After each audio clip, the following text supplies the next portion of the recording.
सुशीबेन शाह राज्य महिला आयोगाच्या नव्या अध्यक्षा तब्बल 4 वर्षांनंतर आयोगाचं अध्यक्षपद सरकारनं भरलं।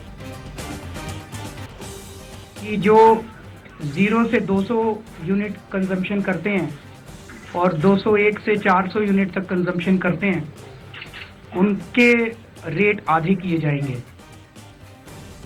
दिल्लीकरांना मोफत पाण्यानंतर आता स्वस्तात वीज 400 युनिटपर्यंत वीजेच्या वापरावर 50% सवलत। मुख्यमंत्री अरविंद केजरीवाल यांनी 2 दिवसात पूर्ण केलं दुसरं वचन।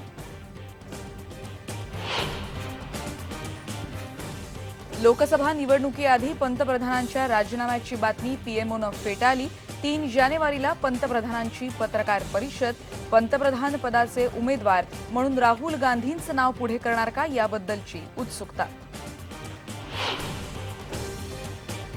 राष्ट्रवादी काँग्रेसचे माजी मंत्री गुलाबराव देवकर यांना 3 जानेवारीपर्यंत न्यायालयीन कोठडी। घरकुल घोटाळ्याप्रकरणी न्यायालयाचा निर्णय।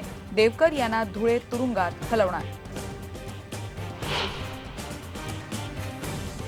आंबोलीमध्ये पर्यटन विकासाच्या नावाखाली सार्वजनिक बांधकाम विभागानं केली लाखो रुपयांची बोगस कामं। दोषी अधिकाऱ्यांवर गुन्हे दाखल करण्याची आरटीआय कार्यकर्त्यांची मागणी।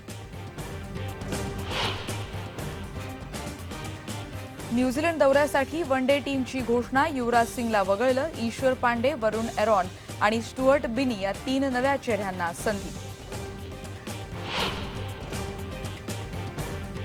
आणि 2013चा सूर्य अस्ताला। नव्या वर्षाच्या स्वागतासाठी जोरदार तयारी। मुंबई 31ची पार्टी रंगणार पहाटे 5 वाजेपर्यंत।